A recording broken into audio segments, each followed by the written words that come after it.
Olá, eu sou o professor André Zuber e essa é a aula de número 29 do curso de Termodinâmica 2 aqui do canal UTermo, intitulada Equilíbrio Químico, parte 4.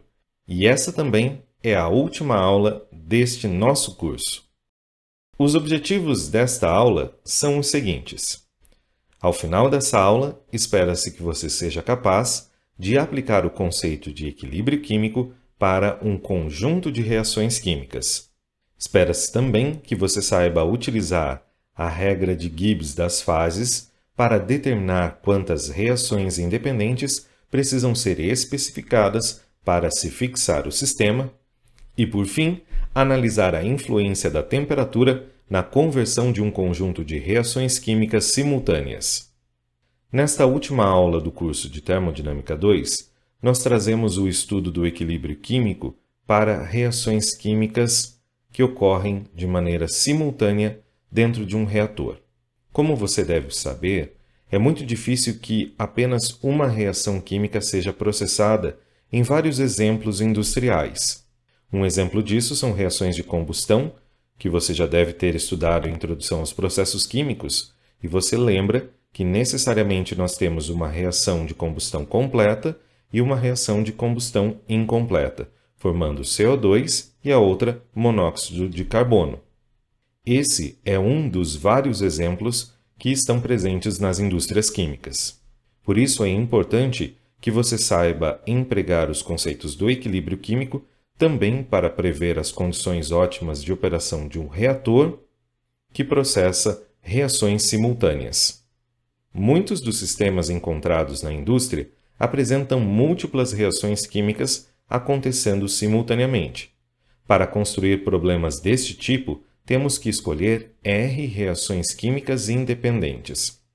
Então, para começarmos o nosso estudo, observe a informação que nós precisamos escolher R reações químicas independentes. Sim, nós não precisaremos definir com precisão quais realmente são as reações químicas que ocorrem naquele reator químico.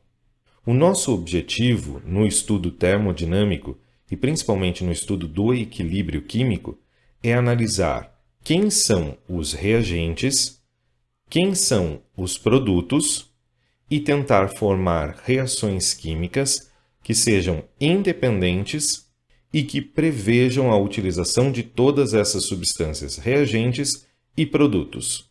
Atenção! Um conjunto de reações é considerado independente se não for possível obter qualquer uma das reações por meio de combinação linear umas das outras. Parece que esse tópico já foi visto por você em alguma parte do seu curso de graduação. Sim, quando você estudou álgebra linear e estudou resolução de sistemas de equações, você deve ter observado a formação de sistemas possíveis e determinados e sistemas impossíveis. Isso se dava pelo fato da análise de equações serem dependentes ou independentes dentro de um sistema de equação. No caso das reações químicas ou equações, é o mesmo procedimento. E você pode utilizar as técnicas de álgebra linear para a verificação da dependência ou não dessas equações que compõem o sistema. Outro ponto importante é que, assim como nós vimos no curso de Introdução aos Processos Químicos, cada reação química terá o seu grau de extensão e, por conseguinte, sua constante de equilíbrio. Por isso, nós temos aqui na equação de número 1 o balanço molar com reação química, nesse caso, considerando a presença de mais de uma reação química ocorrendo simultaneamente. Então, nós temos o número de mols de espécies I que deixam o reator é igual ao número de mols dessas espécies I na entrada do reator, mais o somatório do coeficiente estequiométrico de I em cada uma das reações, vezes o grau de avanço da reação naquela reação. Então, se nós tivermos duas reações ocorrendo simultaneamente, nós vamos ter os QCs referentes a cada uma delas, bem como os coeficientes estequiométricos respectivos. Outro ponto de atenção é que cada constante de equilíbrio será determinada independentemente usando dados termoquímicos apropriados. E o procedimento que você já viu na aula de número 27 deverá ser utilizado aqui também. A partir de agora, nós iremos desenvolver um exercício para relembrar o balanço de massa com reação química, considerando diferentes reações simultâneas. Posteriormente, nós trataremos da regra de Gibbs de fases em sistemas reacionais e também resolveremos um exercício.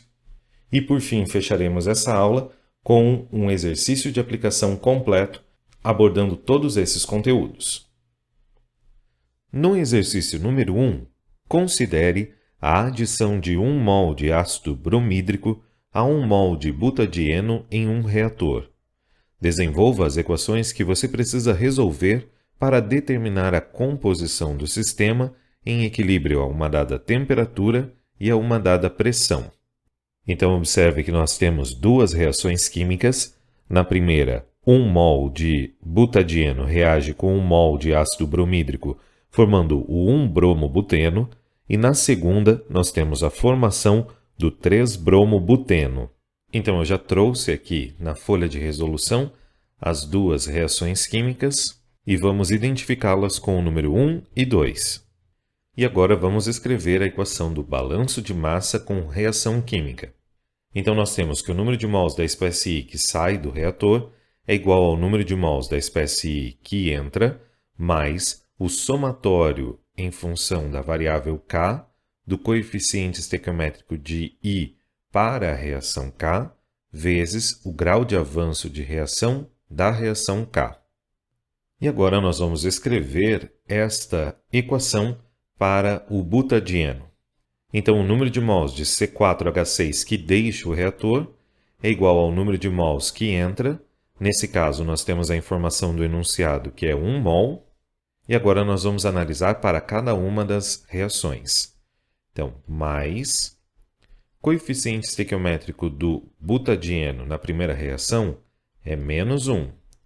E o grau de avanço da primeira reação é Xi1.